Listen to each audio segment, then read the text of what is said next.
This video segment is going to go over how to calibrate models to measure data. It's also going to look at how to incorporate sloping terrain and its effect on subsidence and horizontal displacement. So to begin, I've taken our scenario 2, the adjusted scenario, and copied it to a new scenario.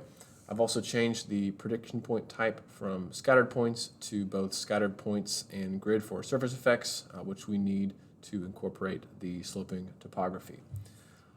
I have also deleted all of our imported scattered prediction points. So the imported points do not have any data attached to them. So there's no measured subsidence, displacement, strain, that kind of thing. So we're going to have to re-import all of our prediction points, which I'll show you how to do.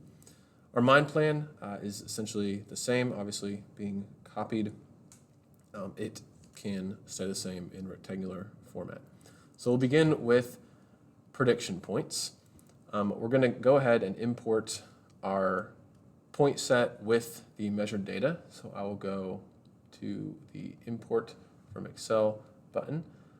This Help tab shows the specific layout of the Excel sheet, the way each column should be oriented.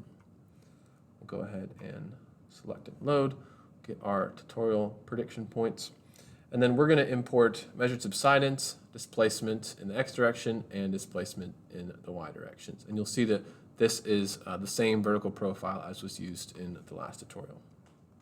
So we'll go ahead and check these first three boxes and import.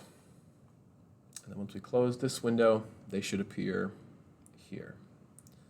Yes, so if we plot our scenario, there they are once more, right down the middle of the panel. The next step is to import our surface topography. So there's a couple ways you can do this. We are going to do a Carlson grid, import a Carlson grid. Oh, we've got to create a grid first and then import it into that grid slot. Yes. And we'll get our tutorial grid.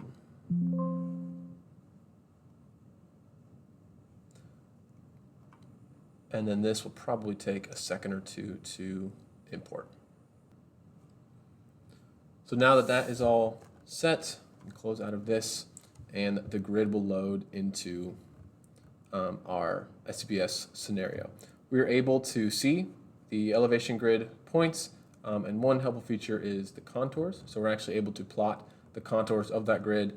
This is just to make sure that the grid looks like what we think the terrain looks like. It matches the topography that we are expecting. So now we can jump to scatter prediction points. And the next step in incorporating the slope is to calculate the parameters for each point. So if we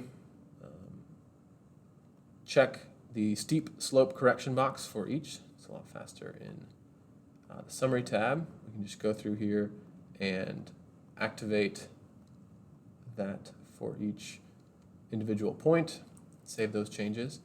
Now we are able to, still in the summary tab, calculate all slope parameters for each of these points. So we'll go ahead and calculate these. It's going to say it's overriding the previous values, and that's what we want. Yes. So now it's calculated the slope angle, the slope aspect angle, and the dip angle for each of our prediction points. And you can see those values here on the right side. So because if you go back to here, all of our points are around kind of the middle of this grid. So we expect, and they're also in a vertical line, so we would expect that the slope aspect angle to be pretty similar to each other as we click through, and that is the case. So we can be pretty confident that it calculated the appropriate parameters. So what I'm looking at here is just this slope aspect angle for each point, and that's not really changing too terribly much. So that is what we want to see. Now that is all that we need to do for our calibration, or for our incorporation of the slope effect. We can close this managed scenario and then get on with our calibration. So we'll go to Analysis and then Calibrate. Go to Scenario 3. We are going to calculate or calibrate rather, based on final subsidence. We could also calibrate based on final displacement in the x direction or y direction, because those are the three entities or indices that we measured. So here we're going to do final subsidence, and we're going to do average variable effect for our edge effect calibration. You can do a variable edge effect, in which case that will change essentially each boundary can have its own edge effect value. We're going to keep it a little more simple. By checking all three of these, we can perform 3 calibrations at once.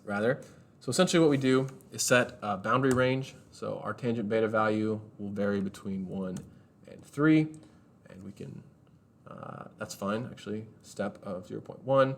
We'll keep our edge effect essentially the same. Well, we can lower it a bit, lengthen the boundary, or the bounds rather, and then that actually should be just fine.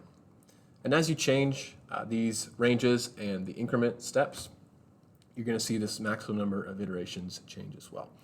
So at this point, we can go ahead and save it, and then it is going to run that calibration for a few minutes. These functions down here, so silent, that may be helpful. It's showing you exactly where you are with regard to the number of iterations, and then that is going to show every single iteration. And that takes us to the end of our calibration. So now we can go to our final calibration results. And here we have a table that is ranked by RMSE. So that is root mean square error. So the lower value of RMSE is going to signify a better fit. So what this is telling us is that a subsidence factor of 55 combined with a tangent beta of 3 and an edge effect of 190 feet gives us the best possible RMSE, the best fit. So what practically you would do with this information is if you had more panels in this region, you could assume that these are the best empirical parameters for that entire region, and then in future panels you would use these to predict subsidence above each of those panels. So that takes us through our calibration, which is the end of this segment.